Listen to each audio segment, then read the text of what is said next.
Well, yesterday, Scott Jennings had himself a day, mostly because the people on his panel show there at CNN Primetime were absolutely nuts. I mean, about everything. And that's where Scott Jennings shines the best. Let's start with the same story that they've been talking about for a week that they just can't let go of, Elon Musk and the Nazi salute. Seriously, who tunes in? I thought you watched CNN for the news. This happened a week ago, and they can't let this story go.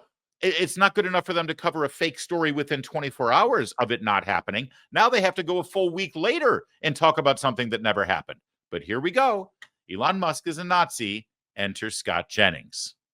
Look, the first time that Elon Musk decides to declare that globalist Jews are responsible for the great replacement of brown people into the United States, maybe it was a misunderstanding. You know, the second time he said that Jews are pushing hatred against white people, that's a quote, you know, that was a little iffy. By the second Sieg Heil, I think he kind of loses the benefit of the doubt to be not accused of playing footsie with these Nazis. I'm not saying he's a Nazi. I'm saying the Nazis think he's a Nazi, which they very clearly did at this event. And these words were not said in a vacuum. As you pointed out, the leaders of AfD have embraced, in many cases, the Nazi heritage. They have wanted to take down the Holocaust Memorial in Berlin, saying it is inappropriate to recognize this horrific chapter in German history. And I just think it's horrific. I don't understand why this guy keeps getting the benefit of the doubt, whether or not he believes this stuff personally. You didn't even mention the Nazi jokes he was making on Twitter. That actually got. He's been given so many chances about it. Yeah. I was hearing a lot of sighing, Scott. What's the deal? I mean, we've moved on from Trump derangement syndrome to Elon derangement syndrome. Oh, I'm sorry. Do you want to defend his saying the Germans get to Let me let him finish, Catherine. I love this game we play where you talk for 2 minutes, I talk for 3 seconds, and you freak out. So he has a long record of supporting the Jewish people, number one. Number two, anybody who is asserting this thing he did on the stage the other day was a Sieg Heil, which I just heard you say, you know, lawyer up maybe, because absolute ridiculous thing to say. Under no circumstances. The Nazis in Germany thought it was a Sieg Heil. Under no circumstances was he doing anything other than expressing enthusiastically. Why don't you do it on TV right now? His appreciation. Why don't you do it on TV right now if you think it's so? Number three. Number three. I think it is fully appropriate, and I, of course, have been the strongest supporter of the Jewish people on this network for over a year, since October the 7th. Is that true? To remember the Holocaust and to remember the atrocities committed against the Jewish people. And I also think it's appropriate to remember the atrocities committed against them right now. And it seems to me, let me just finish my point. No, I won't let you change the subject. It seems to me, let's address what we're talking about. I'm trying to finish my point. As the Jew at this table, I'm trying to finish my point. I would say the people who are most concerned about and most all over Elon Musk today have had nary a word for the Nazis on college campuses who've gone crazy for the last year and a half. That is bull. That is bull. Nothing. I am a Jew. I do. I like. I am a Jew. There you go. It went on, and she said, "Oh, I don't like the Palestinians on the campus either." Really? Do you remember Catherine Rampell from the Washington Post screaming as much about that as you see her literally screaming here about Elon Musk? I don't know if you caught this from Scott Jennings, but I think Scott speaks for all of us. It's like he knows when he's on a split screen, and he's playing it up now, and I'm here for it.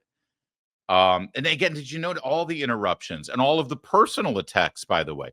Scott Jennings talking about the issues, actually giving his perspective on it, combating the actual direct attacks, and all you heard from the other person was, well, why don't you do it right now? And when you do this, and it's like personal attacks where he's addressing the issues. And this is, if you're Scott Jennings, this is all you can do in the face of that. I get it's only good television because Jennings is so cool when he handles it. And that was just the beginning for him, by the way. There was more as this night developed. Just criminals, they would say, oh, Trump is not going to do that. They didn't believe it. They didn't believe it. I have them on tape. I have them on tape. I know. I have all the anecdotes. The assertion that all American voters did not know exactly what Donald Trump is going to do. Oh, they didn't think it is totally false. There was mass amount of polling during the campaign.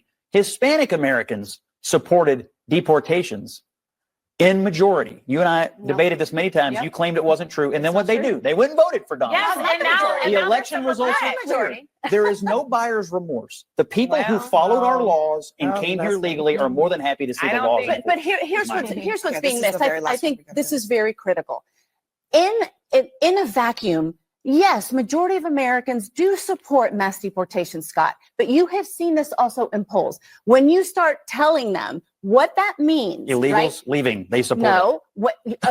No, They support that. Yes, they support the Really? criminals. Let me finish. When you start telling them what that means, dreamers, veterans, teachers, Their first family. responders, their family, then they say, you know what? These are people that have been here for 30 years. They have contributed trillions of dollars to our economy. I prefer to give them a pathway to citizenship. So you know what the solve is, Scott? In order to get rid of all of those illegals, let's give them a pathway to citizenship. That is a win-win for the economy, for us. You're and for fighting. our You're future. fighting the last battle. He's Yeah, fighting the battle. he absolutely is fighting the last battle there. It's a great point. And then this is what you're going to hear. They've been here 30 years.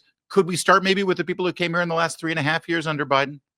Okay. You want to talk about people who have been here 30 years? We'll set that aside for a second because I've got a response to that too. But how about we focus on these people? And by the way, of the 3 people who have come in the last 3.5 years, which is over 10, 11, 12 million, who knows? Funny thing about people who enter the country illegally, you don't know how many there are because they came here illegally. You're not even signing the guest book as they come in, you know? Yeah, you want to stay at the hotel? Okay, fine, we'll give you the room. But at the very least, can you give us the courtesy of signing the guest book on your way in? And we're supposed to kowtow. So let's start with that. But even more so, how about let's start with the pedophiles and the sexual assaulters and the murderers, and which is exactly what they're doing right now. Okay. So you've got that aspect of this. But sure, let's address. They've been here 30 years. They contribute to our economy and they're first responders. You know, I have no doubt that there are some people who have been here 30 years continuing to live in this country illegally, and they may even be first responders.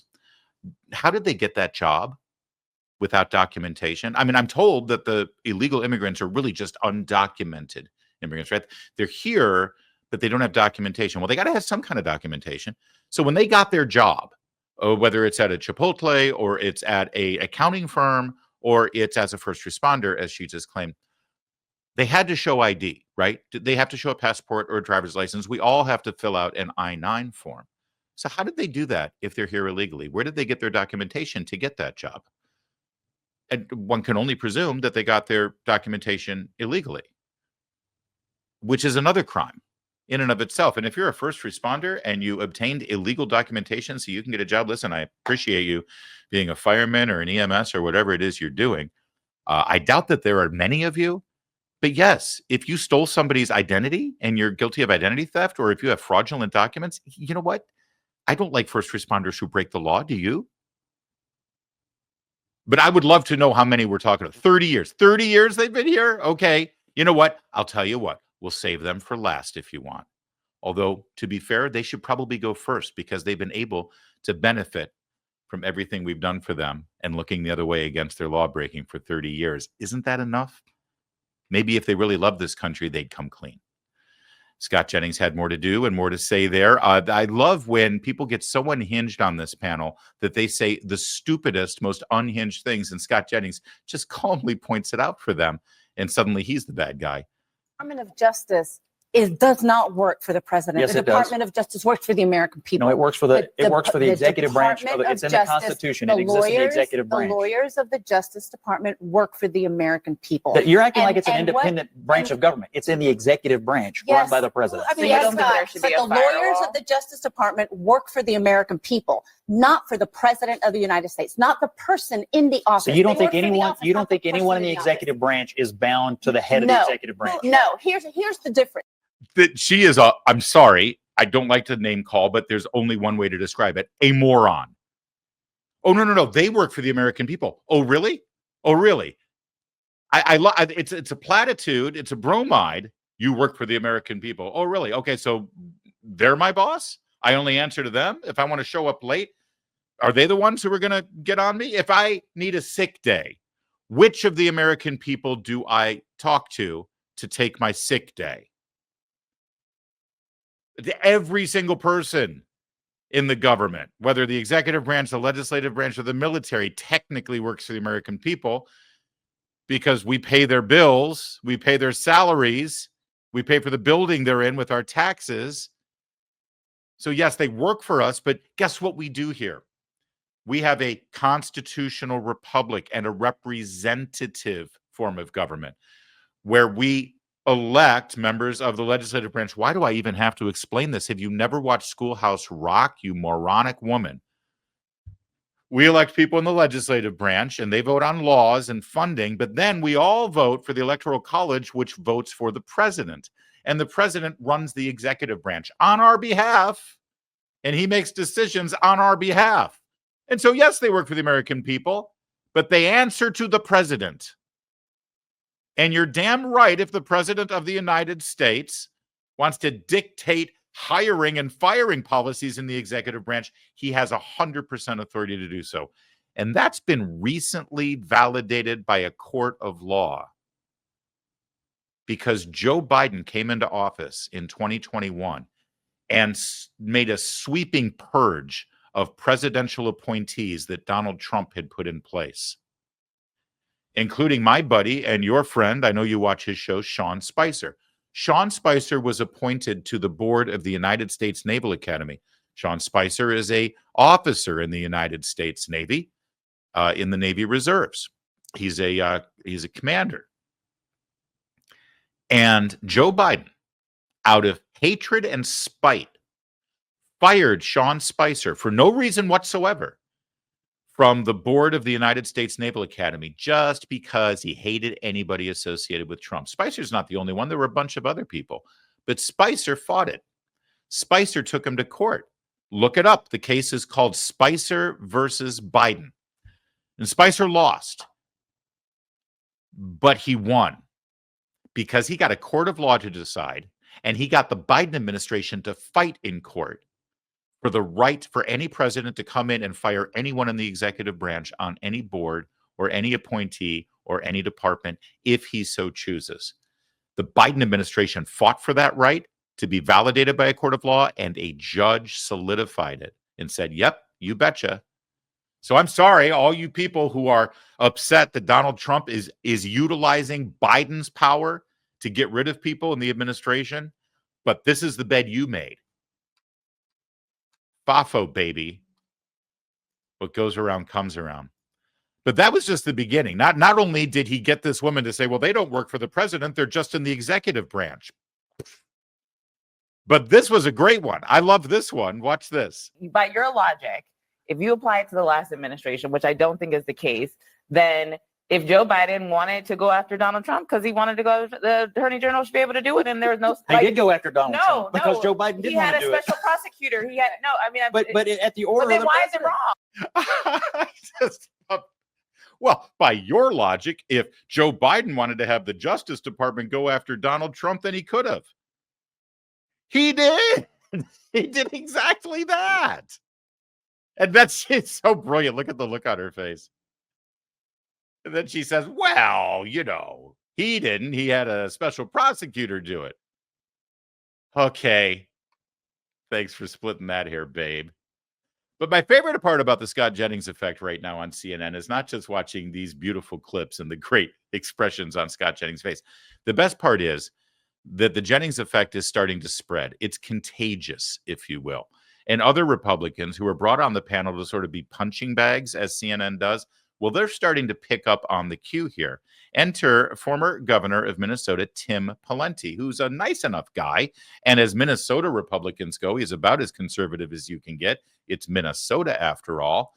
But he's always been sort of a milquetoasty establishment, sort of no hemming and hawing Republican who apologizes for being a Republican when he goes on these shows. Well, not anymore. Not when Jennings is there to lead the charge. He was on the panel. And check out Tim Pawlenty. Because you're right, the numbers were already down historically. They were less when Joe Biden was in office than when Trump was in office. So it's really all for show right now. There's a couple of things that have been said that I think are inaccurate or out of context. One of which is the idea that it was just as good under Biden. That is patently false. Biden belatedly, at the end of his presidency, did some things through executive actions that the last 6 months made the numbers look better. I didn't say it was just as No, good. I don't I mean didn't just say you. it was just as good. She under did, Biden. No, I said the numbers were lower under Biden when Biden left than when Trump was in office, and that is a fact. No, over four year to 4 year. That is a 4 year, fact. 4 year to 4 When year. Biden left, 4 then- year to 4 year. Who Let had me a just- better record? when The New York Biden Times. left, Let me actually, let Biden hold had on, a better Maria, record. hold on. I want the governor. The New York Times, which is no conservative publication, did investigative reporting not long ago that looked at the Biden administration and concluded that the number of illegal immigrants that President Biden led into this country was the largest number of illegal immigrants in the history of the country, bar none. New York Times. Beyond that, this point about Scott just raised, the American people are fed up with illegal immigration, and they're particularly fed up with people who are criminals and also fugitives from the law. Tom Homan may get to the point where he's in schools or hospitals. We'll see if criminals are hiding there. They're not there yet.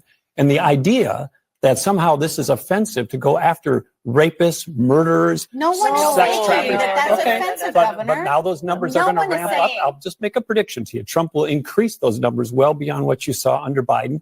And lastly, there's 1 million plus fugitives beyond the criminals who've already been adjudicated, have already had due process, that are in the United States. So once they get done with the gangbangers, the sex traffickers, the weapons merchants, the other folks who are involved in heinous crimes, then they can get to work on 1.2 million fugitives who've already been adjudicated and get them out of the country. And when they get that all done, maybe we can get around to some of the other ones. There you go. Tim Pawlenty is ready to deport all of them.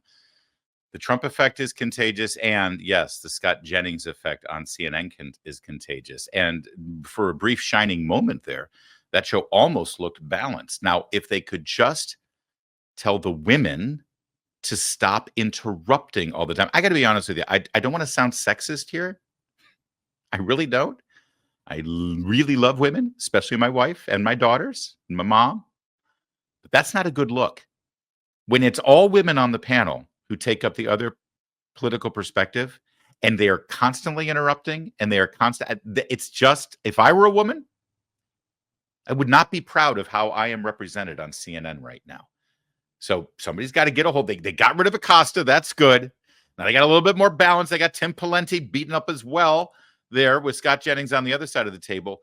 Now let's make the conversation a little more listenable, and we got something. But in the meantime, if all we've got is Scott Jennings, that's good enough for us. Increased tariffs on our trade partners, tax cuts, and regulation changes. Learn right now why gold is a viable diversification tactic. Now more than ever, frankly. Birch Gold, the only gold company I endorse, is releasing a brand new booklet, Ultimate Guide for Gold in the Trump Era, with a foreword by Donald Trump Jr. To get your free copy of this valuable information, along with Birch Gold's free information kit on gold, text my name, Larry, to the number 989898. The facts are that the national debt continues to increase, and our interest payments on that national debt continues to increase. Gold is still your hedge against a weakened dollar. And I love Birch Gold because they help you convert an existing IRA or 401k into a tax-sheltered IRA in gold. That's right, an IRA in gold with money that you already have in an IRA or 401k account.